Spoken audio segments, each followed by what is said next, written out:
Enlève ce foutoir de mon jardin avant que je t'y oblige. J'attends de voir. Tout est parti d'une petite dispute ridicule. C'est quoi ton problème? Répète un peu. Il n'était pas comme ça avec moi. Qu'est-ce que tu regardes? Je ne l'avais jamais vu comme ça. C'était l'escalade. Tu vas le payer, mon pote. Cette histoire allait mal tourner, je le sentais. C'est quoi cette odeur? Je n'aurais jamais imaginé trouver ce que j'ai trouvé. Il n'y a pas de mots pour décrire ce qui s'est passé.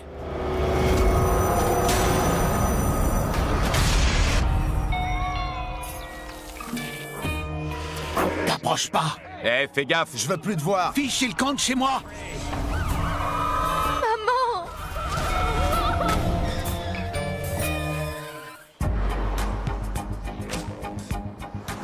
Au cœur de l'Ohio réside une communauté éclectique du nom d'Evergreen. North Canton est une petite ville tranquille où le taux de criminalité est très bas. Et Evergreen était une sorte d'enclave au sein de la ville. C'était un endroit où il faisait bon vivre. Tout le monde était très courtois. Tout le monde se connaissait et la moindre nouvelle circulait très vite. Brett Smith est un touche-à-tout qui vient d'arriver à Evergreen. C'est la première fois qu'il emménage seul. Je le trouvais gentil et toujours très poli. C'était agréable de lui parler. La nouvelle maison de Brett demande de nombreux travaux. Il prend beaucoup de plaisir à la rénover. Bonjour, chérie. Maman! Judy, sa mère, habite non loin de là. Je ne l'avais jamais vu aussi enjoué à propos d'un projet. Il adorait restaurer cette maison. J'ai ton déjeuner. Brett vivait seul, mais sa mère n'était jamais très loin. S'il avait besoin de quoi que ce soit, elle était là. Très beau boulot. Merci. Bonjour, Madame Smith. Chris, comment vas-tu? Bien, merci. J'ai du café bien chaud pour vous. Chris Conley, un voisin, prête main forte à Brett pour rénover des maisons du quartier. Bon, travaillez bien. Ils passaient beaucoup de temps ensemble. Ils étaient très amis. T'es vraiment gâté par ta mère. Chris et Brett adoraient passer du temps ensemble. Ils faisaient toutes sortes de choses tous les deux. Ils formaient un duo de choc. Et la fine équipe semble sur le point de s'agrandir. William Perry vient d'acquérir la maison voisine de celle de Brett. Ancien marine décoré, il exerce désormais en tant que coiffeur. C'était un homme très ingénieux. Quoi qu'il se mettait en tête de faire, il relevait le défi. On s'est rencontrés grâce à ma fille. À l'époque, il travaillait dans un centre communautaire où il coupait gratuitement les cheveux de personnes qui n'avaient pas les moyens.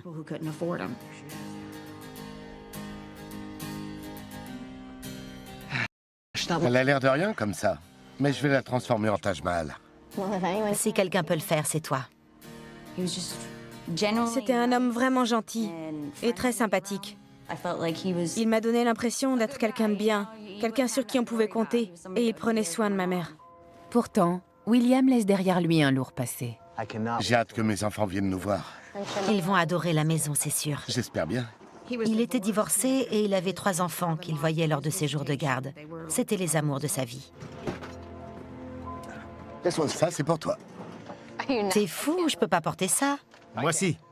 Quand William a rencontré Brett, Brett, j'habite à côté. Salut, William. ils s'entendaient bien. Voici Chris. Il m'était plutôt sympathique. Enchanté. T'es charpentier? Disons que je me débrouille. Ils avaient beaucoup de points communs. Ce genre d'outil nous serait bien utile. Surtout aujourd'hui. Vous savez quoi? Je vais pas m'en servir de sitôt. Prenez-le si vous voulez. Il avait beaucoup d'outils.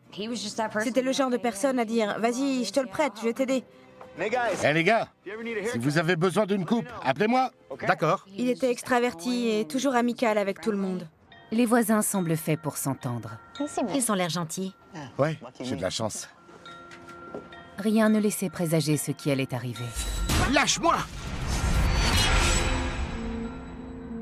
Pour l'heure, les 2 hommes se prêtent main forte dans les travaux de leurs maisons respectives.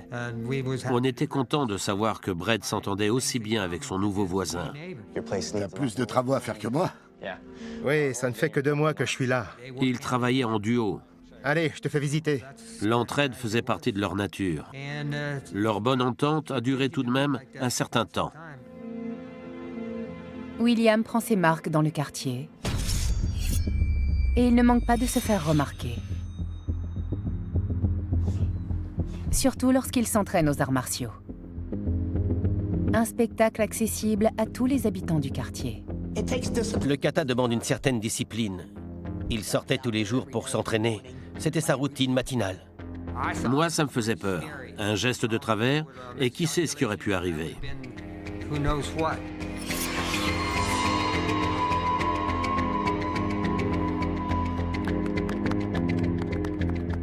Quand il ne s'entraîne pas aux arts martiaux, William ne chôme pas.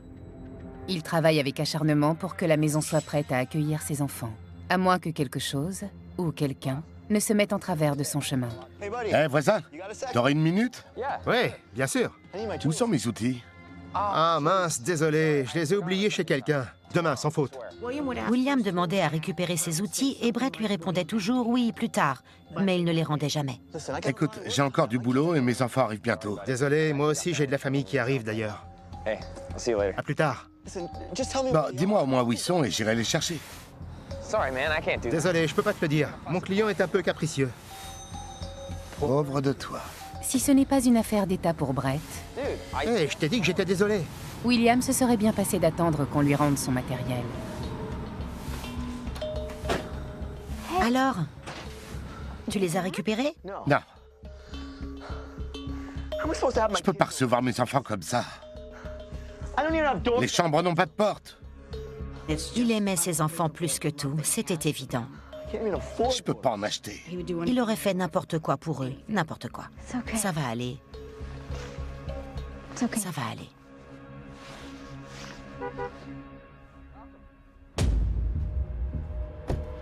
Tous les jours, son voisin rappelle à William toutes les choses qu'il n'a pas. Merci. Wow. Joyeux anniversaire. William était jaloux de Brett parce qu'il venait d'une famille relativement aisée. Les gens qui lui rendaient visite avaient toujours de belles voitures, de beaux vêtements. Il n'était clairement pas pauvre. William était envieux de Brett, notamment parce que sa mère était toujours là pour lui. Il pouvait compter sur elle, alors que William semblait n'avoir personne. La richesse apparente de son voisin nourrit l'animosité que William lui porte. Parfois, ça le frustrait et il s'énervait. Il me faisait part de ses tracas et à mon tour, je faisais toujours en sorte de le calmer, de lui remettre les pieds sur terre.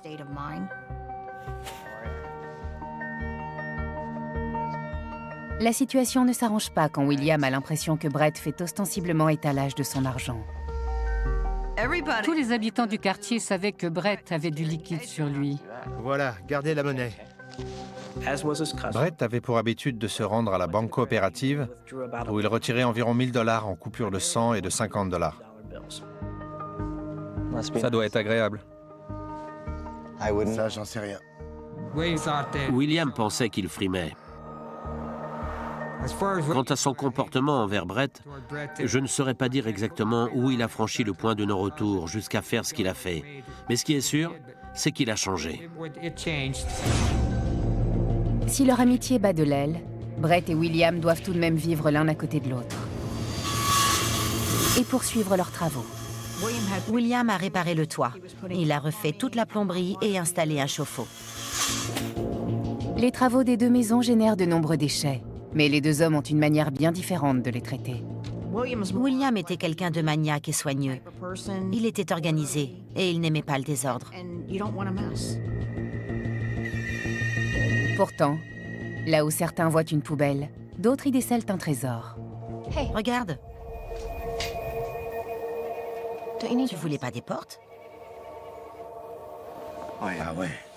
Elles sont parfaites. En bon état? En super état. Ouais. Les enfants vont adorer. Ah oui? Ouais, elles feront très bien l'affaire. Tu m'aides? Oui. Les temps sont durs et les matériaux coûtent un certain prix. Alors, William n'hésite pas à se servir. Hé, qu'est-ce que vous faites? J'aurais vraiment besoin de ces portes. Oui, mais elles sont à moi. Et tu vas t'en servir? Oui? William lui a demandé s'il pouvait récupérer les portes. Mais Brett lui a dit qu'il comptait les remettre en place. T'as même pas besoin de ces portes. J'en ai besoin pour mes gosses. De toute façon, tu sais quoi? T'es rien qu'un petit-fils à maman pourri gâté. Touche pas à mes affaires. On était navré d'apprendre ce qui s'était passé, mais c'est la vie. Certaines relations se dégradent pour des raisons complètement inattendues. À partir de là, la guerre était officiellement déclarée entre eux.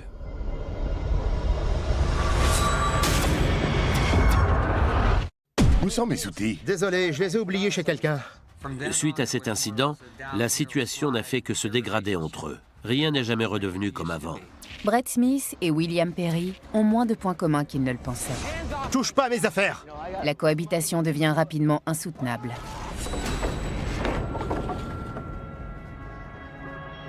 William était de plus en plus agacé parce que les déchets de Brett finissaient toujours dans son jardin et il était obligé de ramasser après lui.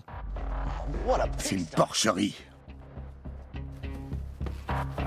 Je me souviens avoir vu William sortir comme une furie. Il pestait, il jurait, il ramassait des encombrants et les jetait sur le terrain de Brett.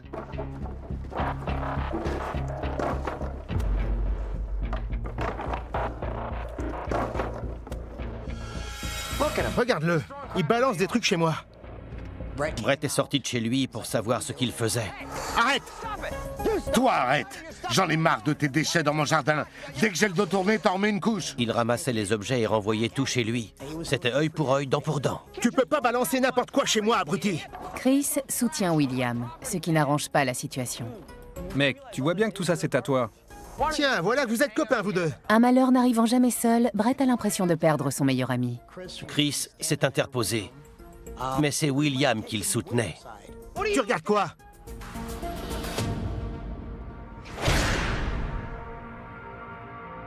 Il semblait ligué contre lui et ça ne lui a pas plu du tout. C'est compréhensible. Il venait chez moi dans tous ses états. Il tremblait et il était en larmes. Les tensions de voisinage atteignent de nouveaux sommets lorsqu'au beau milieu de la nuit, quelqu'un s'en prend à la voiture de Brett. Quelqu'un s'est attaqué à ses pneus. Ils ont été lacérés. Brett n'a aucune preuve concernant le coupable, mais il a une petite idée de son identité. Et la dernière, et maintenant la porte.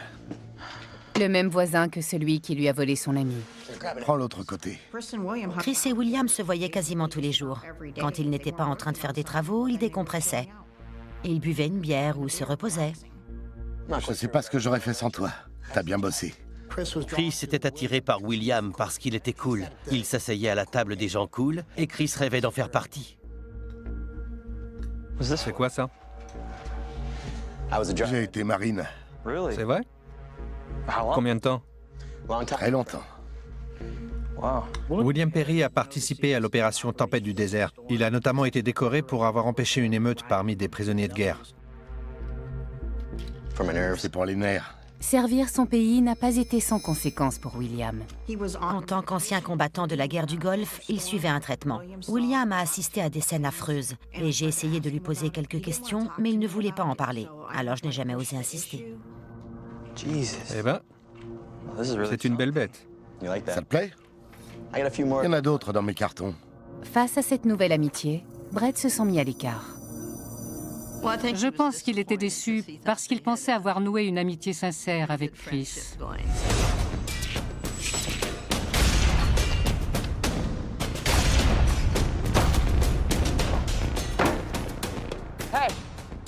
Tu viens terminer le chantier?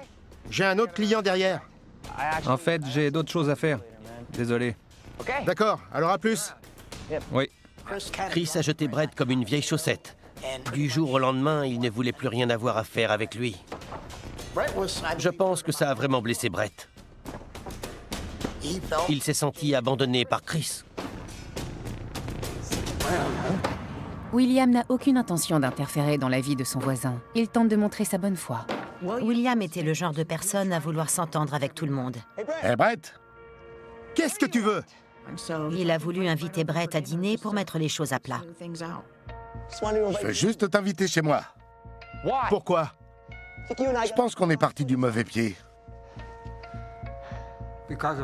Après tout ce qui s'était passé entre eux, D'accord. c'était presque incroyable que William l'invite chez lui et que Brett accepte l'invitation.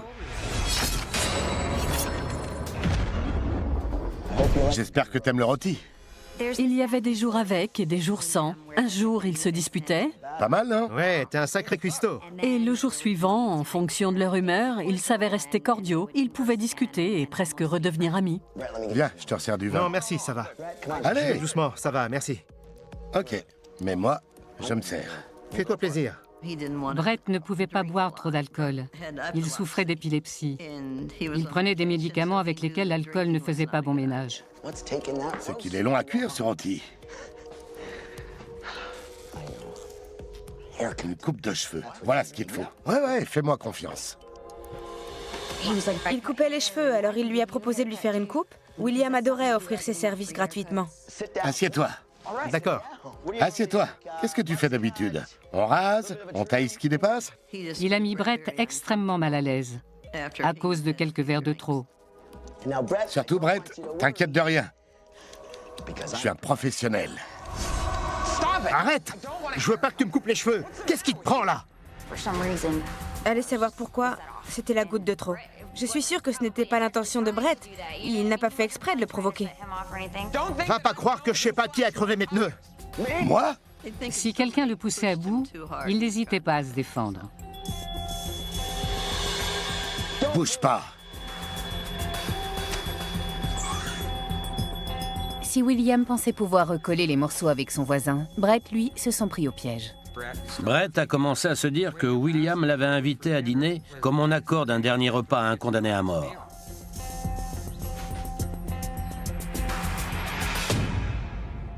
Cette soirée gâchée marque un point de non-retour. Je me doutais que ça allait mal se terminer si aucun des deux ne faisait en sorte que ça change.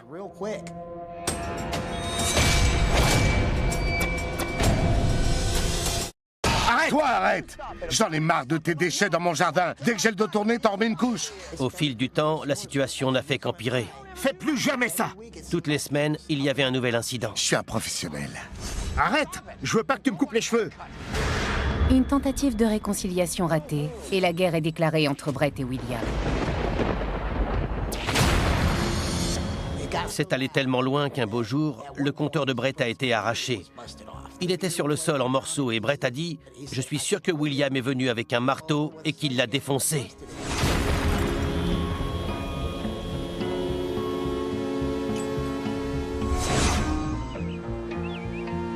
Et les coups bas se multiplient.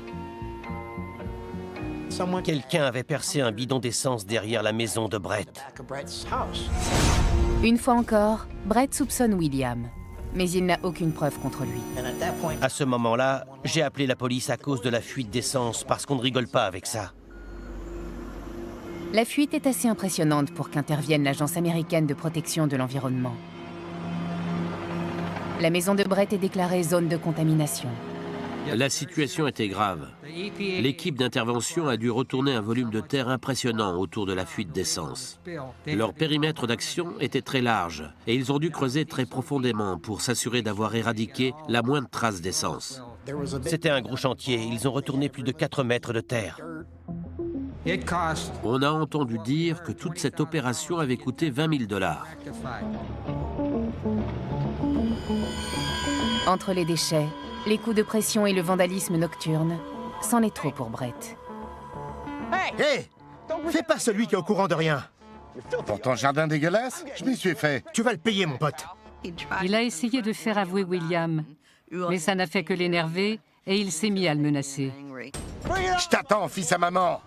Tu t'en sortiras pas comme ça. T'habites juste à côté. C'est ça, je tiens à l'œil. C'est ça, prends ta caisse et barre-toi, comme un homme. Un voisin, Roy Herb, s'inquiète pour son ami. Mon garçon, c'est pas les services environnementaux qui vont te sortir de là. La situation devenait ingérable entre Brett et William.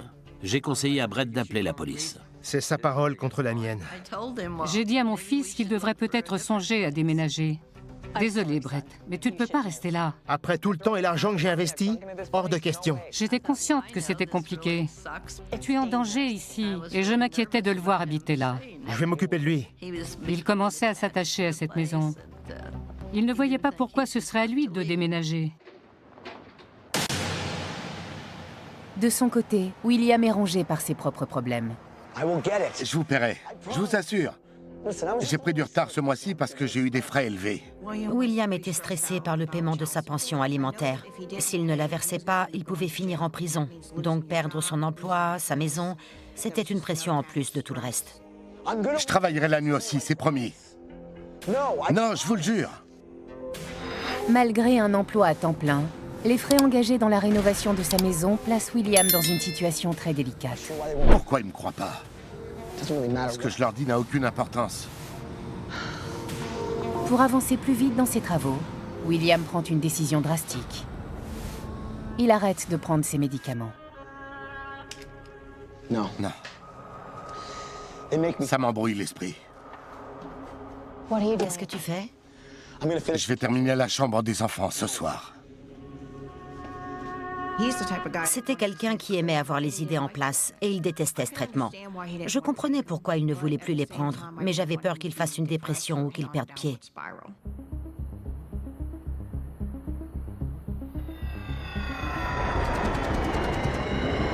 L'ex-marine se retrouve confronté à ses vieux démons. Parfois, il avait des flashbacks et il faisait des cauchemars sur son passé de militaire.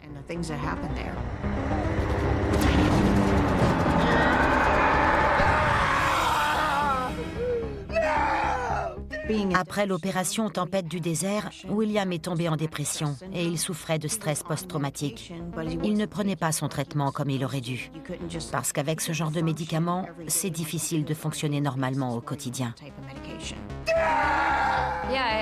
Ma mère m'avait dit que William avait participé à Tempête du désert et elle l'avait déjà entendu en parler avec ses amis.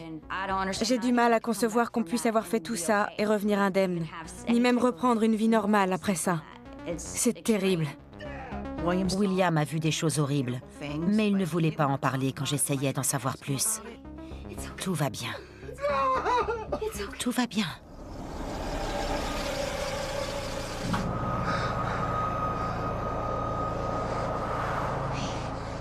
William faisait tout ce qui était en son pouvoir pour faire bonne figure, pour cacher son stress. Il encaissait pour les membres de son entourage, mais toute cette pression a fini par lui peser. Ferme-la! Il est tard! Ferme-la!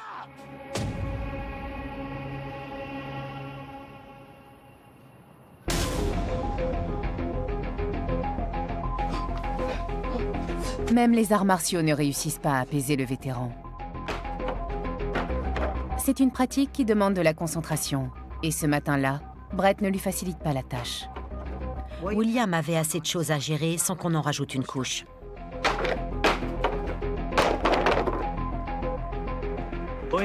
William était un costaud, un ancien marine. Ce n'était pas le genre d'homme auquel Brett ou n'importe qui d'autre aurait aimé se frotter. Enlève ce foutoir de mon jardin avant que je t'y oblige.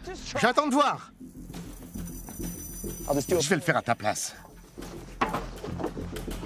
On enlève ça. Arrête! C'est ce que tu veux? Brett avait dit à ses voisins qu'il ne voulait pas passer pour un fils à maman.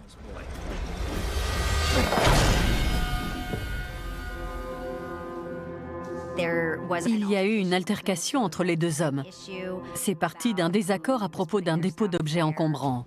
William s'est jeté sur Brett et lui a asséné un coup de planche.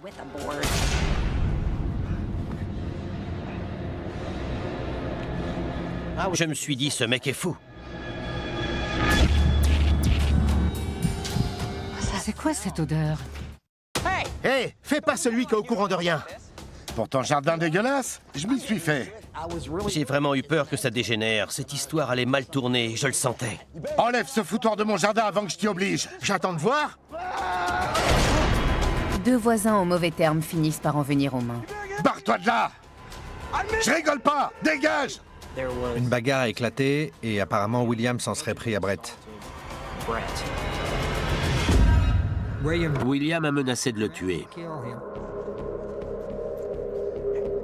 Est-ce que ça va? Oui. On voyait bien qu'il en tremblait. Il était dans tous ses états. C'est un monstre. Mon seul conseil, c'était qu'il appelle la police. Alors vous dites qu'il vous a menacé? C'était plus que ça. Brett a raconté à la police que William lui avait dit de quitter la ville, sans quoi il le tuerait. Où vous a-t-il frappé? Quand l'agent est arrivé sur place, il n'a pas constaté de blessure apparente sur Brett. Donc pour la suite, il lui a dit de s'adresser au bureau du procureur local. Ça servirait à quoi? Je peux rien faire de plus. C'est n'importe quoi. Je crois que la police lui a dit de se calmer, de prendre ses distances. Et voilà, c'était réglé. Je fais quoi, moi? Ne l'approchez plus. Quand vous appelez la police et qu'elle ne fait rien, qu'est-ce qui vous reste comme option? Pas grand-chose, n'est-ce pas? À moins d'avoir une arme.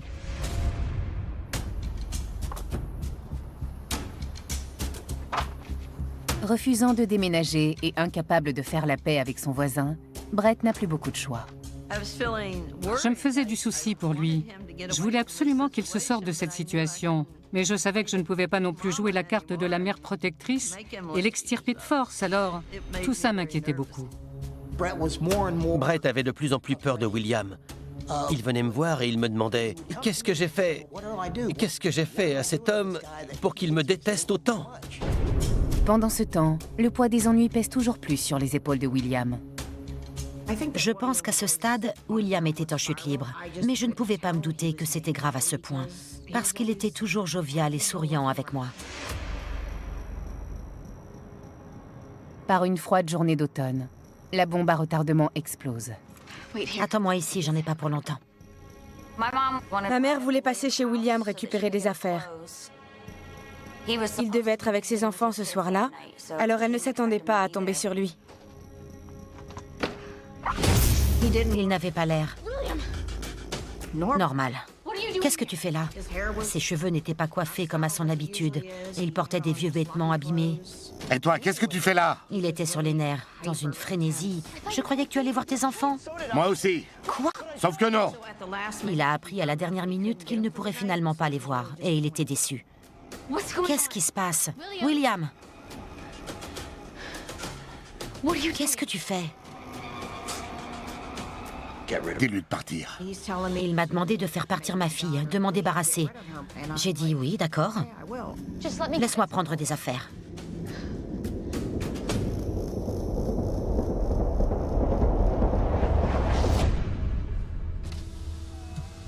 Salut, Will. Il a regardé dans la voiture, et là je lui ai dit « William, qu'est-ce qui ne va pas? Est-ce que ça va ?» J'ai baissé les yeux et c'est là que j'ai vu qu'il avait une arme à la main. Il ne l'a pas pointé sur moi, mais c'était la première fois que je le voyais dans cet état. Will? Il m'a regardé, il a secoué la tête et il est reparti. Là, j'ai commencé à vraiment flipper. Je me suis dit, où est ma mère? Est-ce qu'elle revient? Qu'est-ce qui se passe? Pourquoi il est armé? Maman, sors de la maison, il a une arme! Je vais bien, ne t'en fais pas. Il a un flingue! Je n'arrêtais pas de lui demander, tu es sûr? Je veux pas te laisser. Qu'est-ce qui se passe?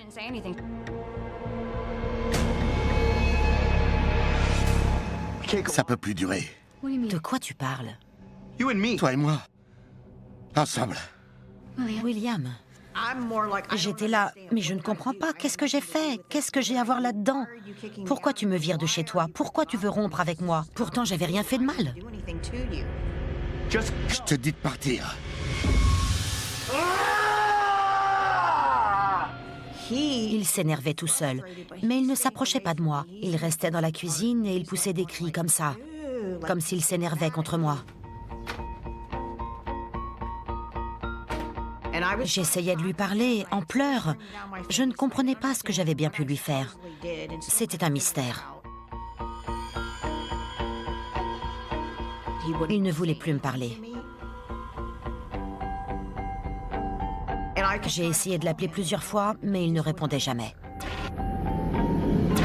Dans la maison de Brett, la guerre que se livraient les deux voisins va bientôt prendre fin.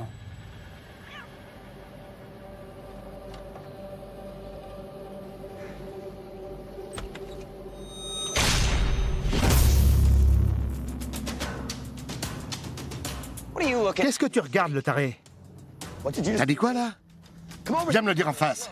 Fous-moi la paix. Dégage de chez moi. Allez, descends. C'est quoi ton problème? Viens là. Allez, viens. Tu vas en venir au beurre? Les voisins ont aperçu William sous le porche devant la porte de Brett. Ils se disputaient violemment. Répète un peu ça. T'es un psychopathe. Fous-moi la paix. Répète.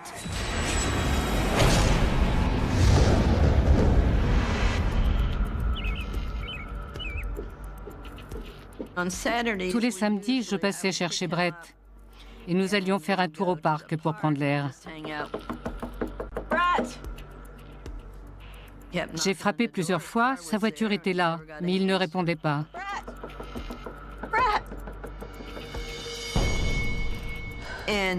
Puis j'ai senti une odeur de fumée.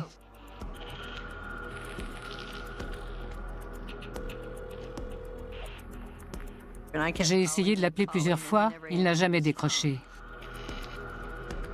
Judy demande de l'aide à Chris Conley, son ami et voisin. Je suis contente de le voir. J'ai frappé plusieurs fois. J'ai demandé à Chris s'il pouvait forcer la porte.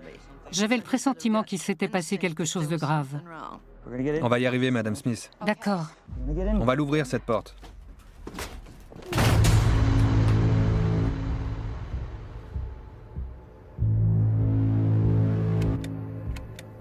Plus de lumière.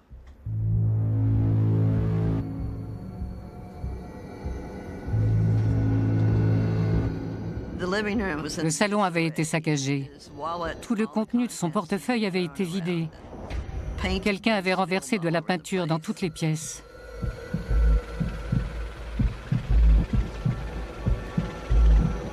Une étrange odeur se fait également sentir dans toute la maison. C'est quoi cette odeur? Je vais voir. Brett fumait des cigarettes, et c'est bien ce qui m'inquiétait. Je me suis dit que peut-être il s'était endormi et qu'il avait oublié d'éteindre sa cigarette.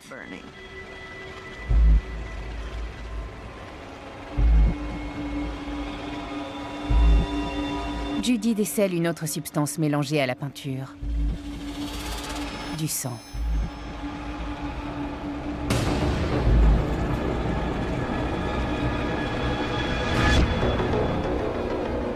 Je n'aurais jamais imaginé trouver ce que j'ai trouvé.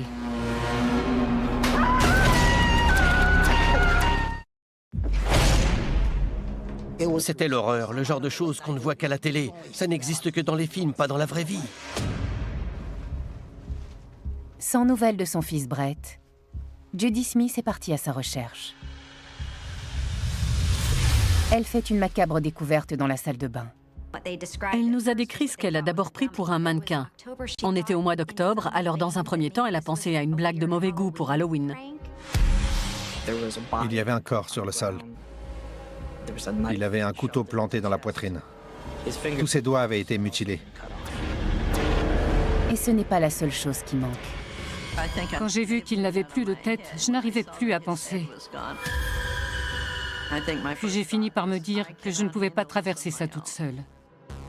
Star County 911. I said, I think my son's been killed.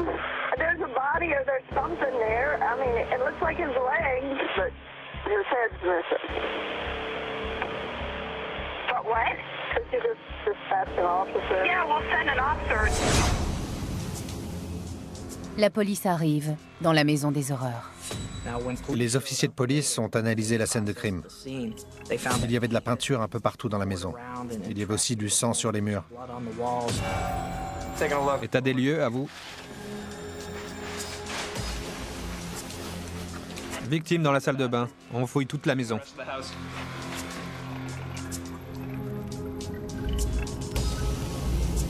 L'odeur âcre de fumée conduit les policiers vers le four.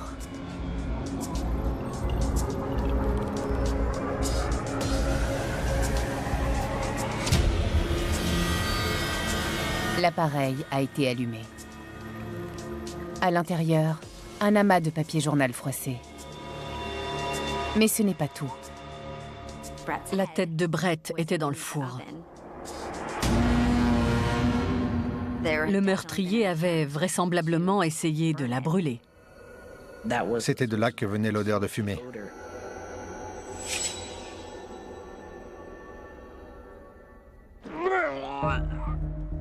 Presque instantanément, Chris est sorti et a vomi.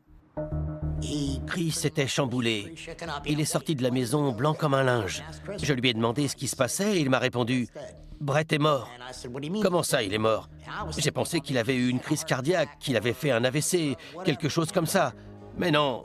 Et Chris m'a dit « Non, il a été assassiné ». Alors là, je n'avais plus de mots. Ce n'est pas mon fils là-dedans. Ce n'est pas mon fils. Judy Smith était en état de choc.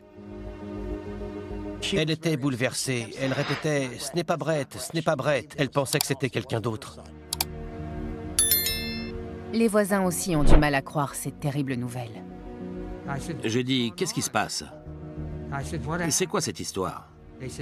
Alors on m'a expliqué qu'ils avaient retrouvé Brett. Il avait été assassiné. J'ai dit, assassiné? Non, non, ça ne peut pas être ça. J'étais complètement abasourdi. C'était...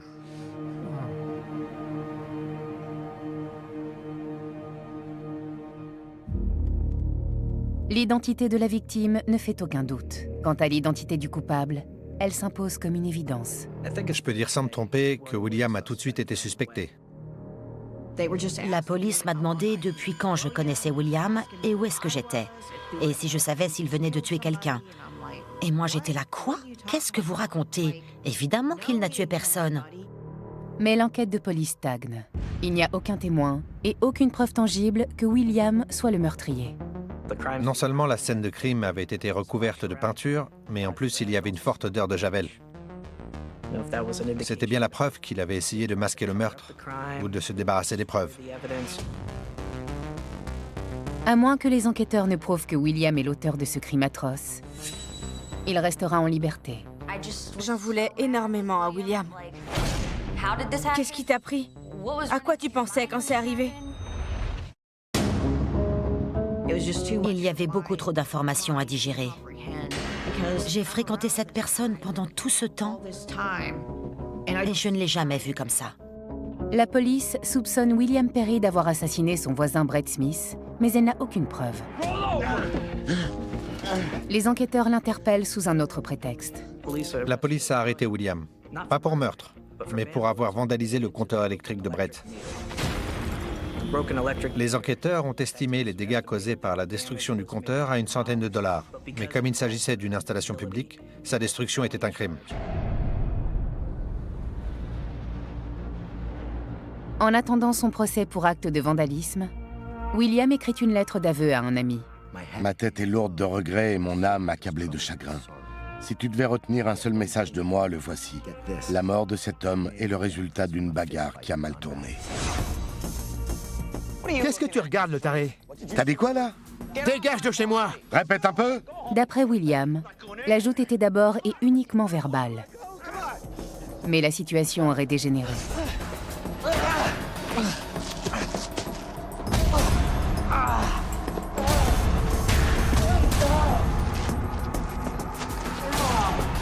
C'est vrai, je l'ai frappé. Mais c'était comme dans n'importe quelle bagarre. Deux hommes se battent, puis c'est terminé.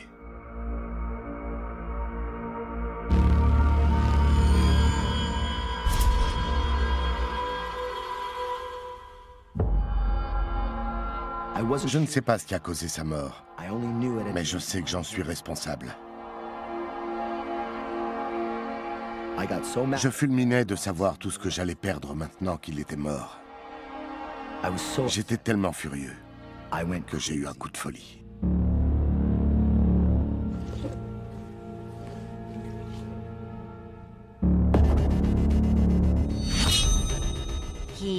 Il a laissé entendre qu'il avait l'intention de démembrer le corps entièrement.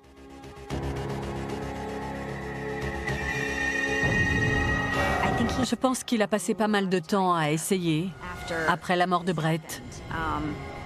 Donc je ne pense pas que c'était une tâche facile et propre. Il a dû y passer un bon bout de temps, mais je vous épargne les détails.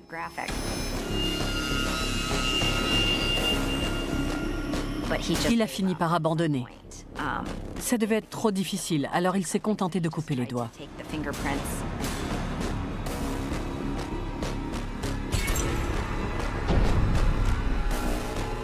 William réussit tout de même à décapiter Brett.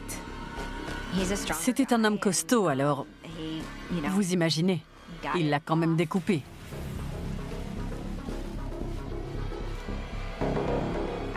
D'une certaine manière, c'était une façon pour lui de cacher le corps, d'empêcher son identification.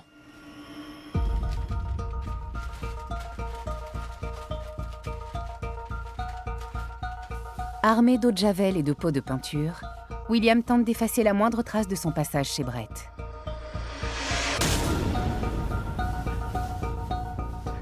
Tuer quelqu'un, lui couper les doigts, lui couper la tête, la mettre dans le four pour la brûler et renverser de la peinture pour effacer ses traces, c'est l'œuvre d'un désaxé. C'est la preuve qu'il a complètement perdu la tête. Puis, William rentre chez lui. Il prend une douche et dissimule ses vêtements. Initialement en attente de jugement pour vandalisme, il encourt désormais la peine de mort pour meurtre. Je n'en reviens pas d'avoir fait ça. Sa lettre est incroyable. Elle a facilité la résolution de l'affaire. D'ailleurs, nous n'avons même pas été jusqu'au procès. La chance semble tourner pour les enquêteurs, qui découvrent les sacs contenant les vêtements de William. Dans les sacs, il y avait des vêtements, des chaussures, des bottes et un pistolet. Les vêtements étaient tachés de sang, de peinture et de javel. Les vêtements étaient recouverts du sang de Brett. Le pistolet correspondait à la description du sien. Il y avait tout ce qu'il portait et tout ce qu'il avait sur lui le soir du meurtre.